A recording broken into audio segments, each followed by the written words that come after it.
Welcome sa Luto at Negosyo at ngayong araw na to magluluto tayo ng fudgy brownie cookies.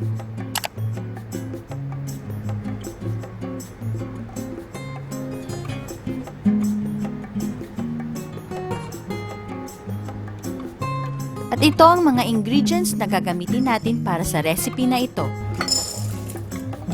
So una maglagay tayo ng 1 cup dark chocolate,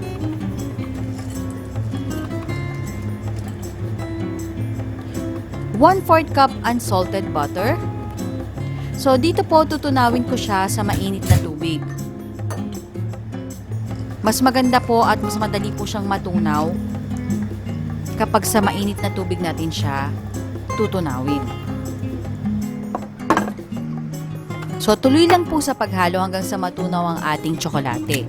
Then, isunod po natin ang 1 large egg,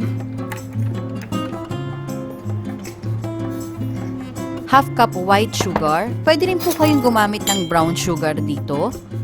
And then 1 teaspoon vanilla. So dito po imimix lang po natin siya. So make sure na matunaw ang sugar na nilagay natin.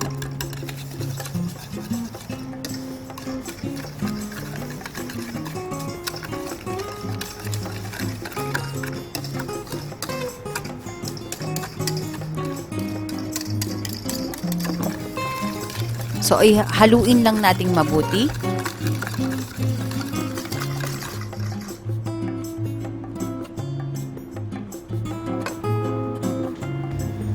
So, okay na siya. Pwede na nating pagsamahin ng ating tsokolate. So, as you can see, nakita nyo po na tunaw na ang ating tsokolate.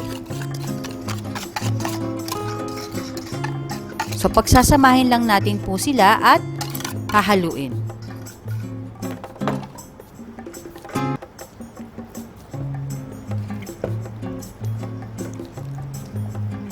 Guys, napakadali lang po ng recipe na ito at pwedeng-pwede nyo po siyang inegosyo.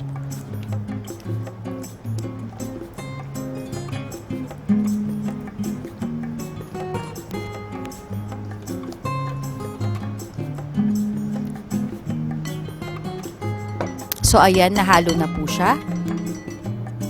So, isusunod na natin ang ating flour. Gumamit ako dito ng 2/3 cups of all-purpose flour or 10 tablespoon and 2 teaspoon. And then 1/4 cup unsweetened cocoa powder,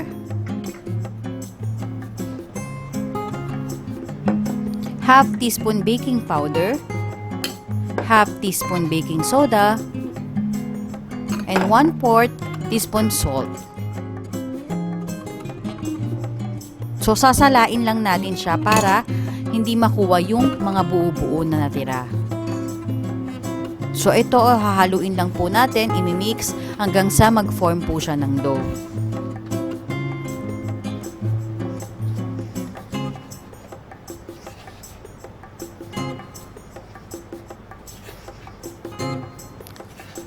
So guys, kung bago lang po kayo sa aming channel, don't forget to click subscribe at i-click ang notification bell para updated po kayo sa lahat ng recipes namin. At kung may mga request po kayo, i-comment nyo lang po sa baba at itatry po namin iluto yon sa susunod na video namin.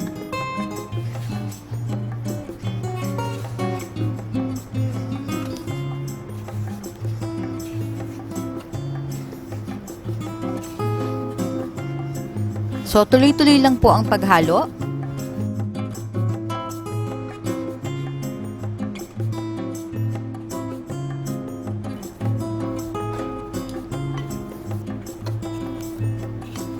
Dito po, pag nahalo nyo na siya, kahit hindi nyo na po siya i-rest, kung na-form na po ng dough, pwede na po siyang tuloy-tuloy na iluto. So, magpo-form lang po kayo ng bilog hanggang sa ready na siyang maluto.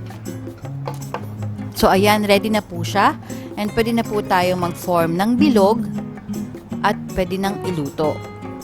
I-preheat nyo na po yung oven niyo ng 170 degrees Celsius at iluluto lamang siya for 10 minutes. Dito po, nakagawa po ako ng 20 pieces. So, ganito lang po siya kaliit. So, hindi naman po ganun kalaki. Depende po sa inyo kung gaano kalaki yung gagawin nyo. So, sa akin po, nakagawa po ako dito ng 20 pieces. Mga medium size po yung magagawang cookies dito. So, ito na po siya. So, palamigin lang po natin at ready na ang ating fudgy brownie cookies. Enjoy!